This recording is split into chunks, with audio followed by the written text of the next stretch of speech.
Bonjour, c'est Olivia. Voici la sixième vidéo dans laquelle j'aborde le thème, enfin le sujet du viol.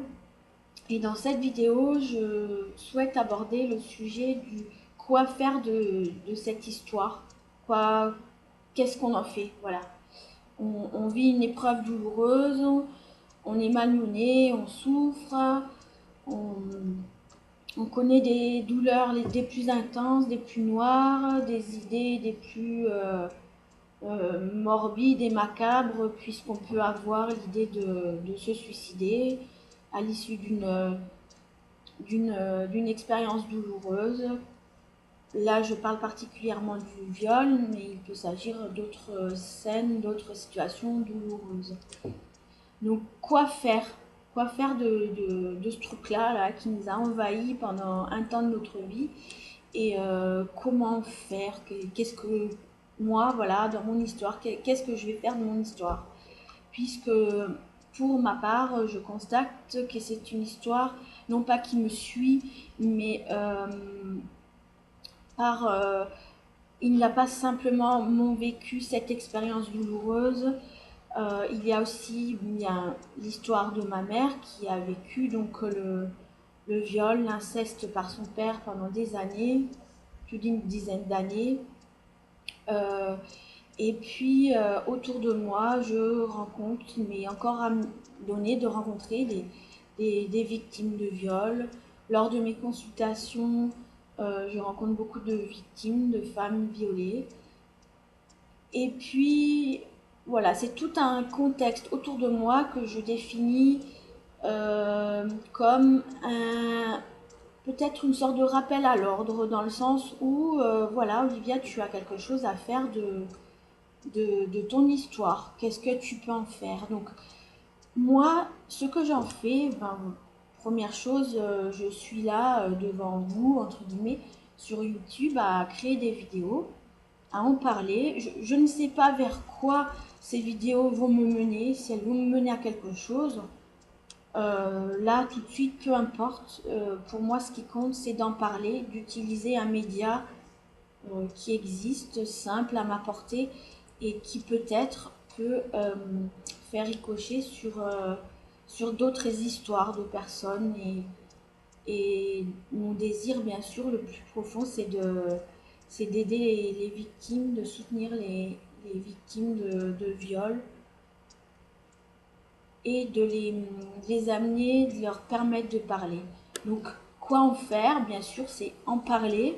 Alors, à mon sens, pour arriver à en créer des vidéos et en parler publiquement, je pense qu'il y a un cheminement derrière qui est déjà fait, qui a été fait. Euh, et qui, je pense que ça demande une certaine assurance et confiance d'en parler, de parler de ce vécu. Euh, donc voilà, pour ma part, je décide d'en parler publiquement.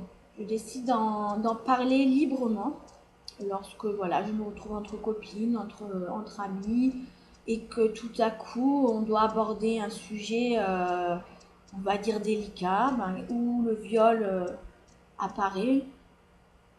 Je n'hésite pas, entre guillemets, mot hésité, hein, à parler de mon histoire, enfin de mon histoire, de mon vécu, à dire que ben, j'ai été aussi victime, voilà, les conditions dans lesquelles ça s'est passé, sans bien sûr m'étaler sur mon histoire parce que je ne suis pas, je n'amène pas mon histoire dans la plainte et dans la lamentation. C'est quelque chose qui est très important on a envie de sortir d'un statut de victime, quel qu'il soit, que ce soit suite à des expériences douloureuses par rapport au viol, mais ça peut être suite à des violences conjugales, psychiques vécues lors d'un mariage, lorsqu'on a été soumise à un pervers narcissique, par exemple. Mon violeur est un pervers narcissique.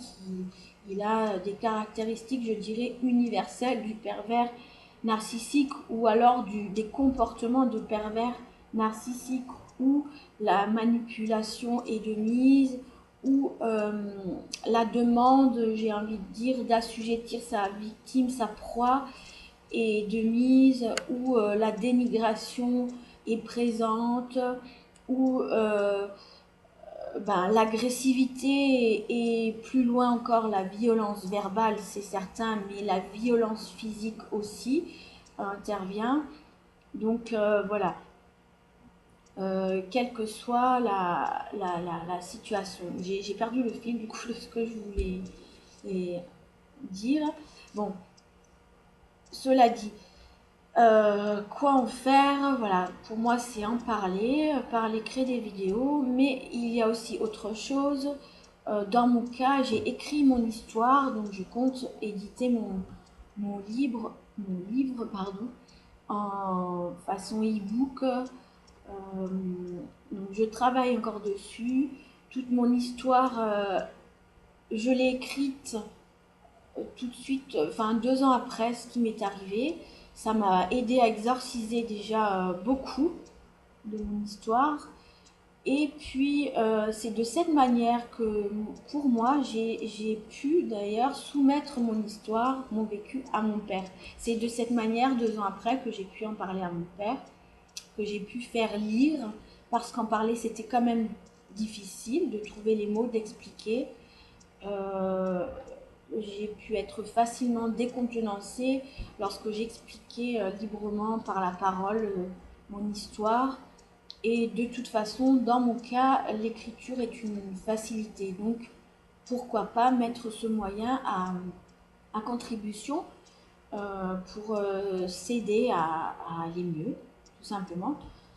Et puis ensuite, quoi en faire? Dans mon cas, c'est, eh bien, j'ai sur mon site, le lien je le mets sous la vidéo, il y a un onglet spécifique comment dire, défini pour, concernant le viol. Voilà, j'explique un petit bout de mon chemin et dans lequel je propose justement un accompagnement pour les victimes de viol. Je propose des ateliers ou plutôt des tables rondes, voilà, où on est un petit comité, pardon, et où on s'exprime. Chacun peut prendre la parole comme il le souhaite, dans un milieu, j'ai envie de dire, dans une ambiance de confiance, dans une ambiance sereine, dans une ambiance de partage et beaucoup d'écoute, voilà, et de compréhension. En tout cas, moi, c'est ce que j'amène dans ces groupes de parole où il y a beaucoup d'écoute et de compréhension. C'est vraiment ce que moi je fais de mon histoire, c'est mettre vraiment mes 2 oreilles à 300% à disposition des personnes victimes qui ont envie de parler de ce qui leur est arrivé. Quand bien même ce sont des personnes qui n'ont pas été victimes et qui ont envie, besoin de partager sur ce sujet, parce que dans leur entourage, elles rencontrent justement des personnes victimes de viol et qui ne savent pas comment agir. Bien sûr que ces personnes sont aussi bienvenues parce que elles contribuent également au mieux-être de chacun, de chacune et surtout de chaque personne en difficulté, en douleur, en souffrance et qui peut-être n'ont jamais pris la parole et qui n'ont jamais parlé. D'autant que c'est beaucoup plus difficile quand c'est quelque chose qui vous arrive au sein de votre famille.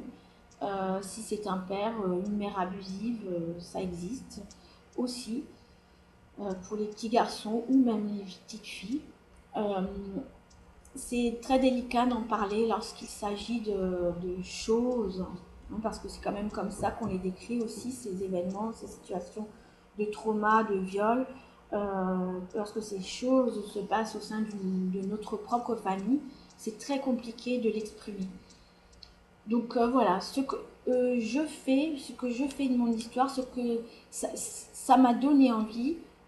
Et puis même c'est plus qu'une envie, j'ai l'impression que c'est en moi. Il a fallu que je vive cette histoire, ce vécu pour finalement mettre en action des choses, me mettre en action par rapport à, à ce sujet. Et puis, en plus, je rajoute dans mon domaine, j'ai envie de dire, où justement, j'apporte des soins énergétiques. Euh, les soins énergétiques, justement, permettent aussi comment dire, aux victimes de soulager intérieurement les cellules, j'ai envie de dire, de ces tensions, parce qu'un viol, pour me rappeler, le ressentir, j'ai envie de... Pour me rappeler à ces ressentis lors du viol, c'est vraiment la contraction, la tension de tous les tissus intérieurs, de tout ce corps qui tout à coup se met en mode peut-être veille, je sais pas, en mode veille, qui fait que tout à coup il est statique, il se met en mode paralysie tétanique, où il ne bouge plus, où il est tellement crispé et où il emmagasine toute la violence, toute la haine déversée par le bourreau, par l'agresseur. Donc toutes ces tensions, toutes ces énergies différentes, le corps s'en rappelle, la mémoire s'en rappelle, la mémoire cellulaire s'en rappelle, et puis notre psyché aussi, bien sûr, s'en rappelle. Et apporter un soin énergétique, ce que je me suis fait à moi-même aussi, hein, voilà, et ce que j'apporte à d'autres personnes, euh, permet un allègement, permet quelque chose une libération inconsciente, voilà, de schémas, de, de choses passées. C'est très complexe pour moi de l'expliquer clairement. Mais voilà, j'ai envie de dire vraiment ça permet d'alléger. Ça n'enlève pas tout, bien sûr, hein. Je vais loin de moi l'idée de vous dire, ben voilà, un soin énergétique, ça va vous guérir de votre douleur, de votre expérience vécue. Loin de moi l'idée de vous affirmer cela, parce que il n'y a pas que ça. C'est un ensemble d'éléments, un ensemble de facteurs. Il y a votre propre contribution aussi. C'est-à-dire, quelle est-elle? C'est je décide d'aller mieux et je vais contribuer à mon mieux. Alors c'est quelque chose qui, de toute façon, dès le départ, à mon sens, part de soi, hein. Si j'ai réussi aujourd'hui à m'en relever, à en faire quelque chose, c'est bien parce que je le décide, et c'est bien parce que plus qu'une envie, je le décide. Voilà, tout simplement, ça parle de finalement mon pouvoir personnel. Le pouvoir personnel, c'est cette capacité à appréhender des situations autour de nous d'une manière à y amener quelque chose de positif, à y amener quelque chose à solutionner. Voilà. Dans ce que je vis de malheureux, je peux y amener une contribution de solution, entre guillemets. Je dis entre guillemets parce que, encore une fois, ça ne fait pas tout. Il y a beaucoup d'éléments, il y a beaucoup de facteurs qui font que on peut guérir d'un trauma. Ensuite, je ne suis pas médecin, donc il y a beaucoup de choses que je ne vais pas pouvoir expliquer clairement avec des termes médicaux, techniques, hein. Comment dire, je me restitue encore une fois à ma juste place. Et cette place, finalement, que je m'attribue, c'est celle d'avoir vécu un trauma. Et cette place que je prends, c'est de décider que j'ai envie d'en parler, j'ai envie d'expliquer ce que j'ai vécu, comment je l'ai vécu, et j'ai envie d'en faire quelque chose. Je n'ai pas envie que ça me parasite et que ça continue de me perturber dans toutes les actions de ma vie, que ce soit dans le domaine sentimental, professionnel, privé, en tant que mère, en tant que parent, en tant qu'ami, enfin, en tant que tout statut qu'on prend dans la vie, à tout niveau, dans tous les domaines. Donc voilà, c'est ma façon de contribuer donc à mon mieux. Il y a une vidéo dans laquelle je parle de contribuer à son mieux. Et puis, surtout, j'ai envie de ce désir de mettre à profit ce que je sais. Tout simplement, ce que je sais pour moi, c'est Est-ce que je peux dire que c'est ma vérité?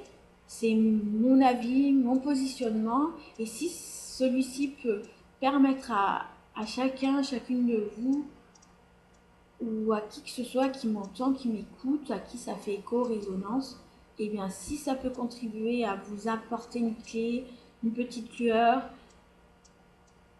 quelque chose de bon, de bien pour vous, et bien c'est mon but, c'est l'idée. Donc pour conclure la vidéo, quoi faire de cette histoire, quoi faire d'un trauma, quoi faire de, voilà, violer, qu'est-ce que je vais faire de ça maintenant, voilà, à part travailler sur moi, comprendre, en parler, etc. Eh bien moi, personnellement, je décide de mettre en avant publiquement cette histoire, mon histoire. Ah, bien sûr, il en existe plein d'autres, hélas. Et d'en parler, de créer des vidéos, d'en écrire un livre, de créer des ateliers de parole, des groupes de parole. Puis j'ai dû oublier encore quelque chose, d'autres choses, mais c'est vraiment de cette manière que je vais réussir aussi à exorciser totalement la souffrance finalement liée à à ces viols, à ce viol, à ces viols, puisqu'il n'y en a pas eu qu'un. Donc voilà. Voilà, je vais clore la vidéo sur ces dernières paroles. Et peut-être, voilà, dans la prochaine vidéo, ce que j'aborderai, c'est peut-être, notamment pour les femmes victimes, parce que voilà, c'est quand même de ce point de vue-là que je me sens le plus proche. Mais sans aucun doute, ça doit être à peu près la même chose pour les victimes hommes. Dans son couple, voilà, comment amener le sujet dans son couple? Est-ce qu'il faut en parler à son compagnon, à son mari, au père de ses enfants? Alors, vous devinez sûrement ma réponse, c'est oui. Donc, je développerai le sujet dans une autre vidéo. Merci de m'avoir écouté et à bientôt.